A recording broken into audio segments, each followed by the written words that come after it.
waxaan halkan rabaa inaan bulshada Soomaaliyeed iyo dawladda labadeeda heer la wadaago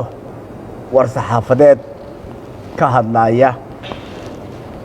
qaabka anagu aan u diyaargarownay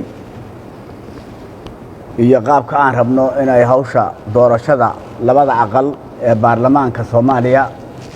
ee 2021 ay noogu fusho haddii alla idmo haddaba war saxaafadeed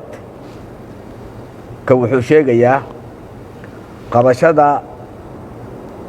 doorashada xildhibaanada labada aqal ee baarlamaanka Soomaaliya weeye ujeedada aan ka hadlayno guddiga hirgelinta doorashooyinka heer dawlad goboleed siyad Jubbaland oo fulinaya heshiisyadii 17 Sebtembar 1 Oktoobar 2020 oo ay la socoto heshiiskii kale ee asagana ahaa 27 May iyo 29 Juun 2021 ee ay madaxda qaranku kaga gaareen madashii wada tashiga qaran arrimaha doorashooyinka dalka ee 2021 heshiisyadaasi oo qeexayay jadwalka mudaysan ee doorashada ee qabashada doorashooyinka xildhibaanada labada aqal guddigu wuxuu ku wargelinayaa madaxda qaranka ee labada heer iyo guud ahaanba ummadda Soomaaliyeed arrimahan hoos ku xusan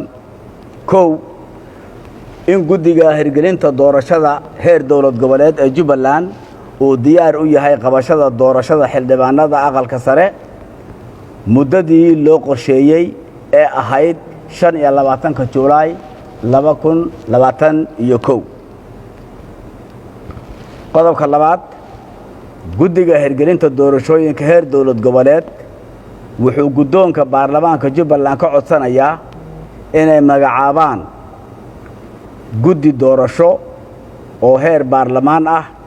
oo guddiga hirgelinta doorashooyinka Jubbaland kala shaqayn doona qabashada doorashada xubnaha aqalka sare haddii alla idmo 3 dhammaan musharaxiinta doonaya in ay u tartamaan kuraasta aqalka sare in ay isku diyaariyaan doorashada 4 guddigu wuxuu ka codsanayaa dawladda Jubbaland inay u diyaargarowdo una diyaariso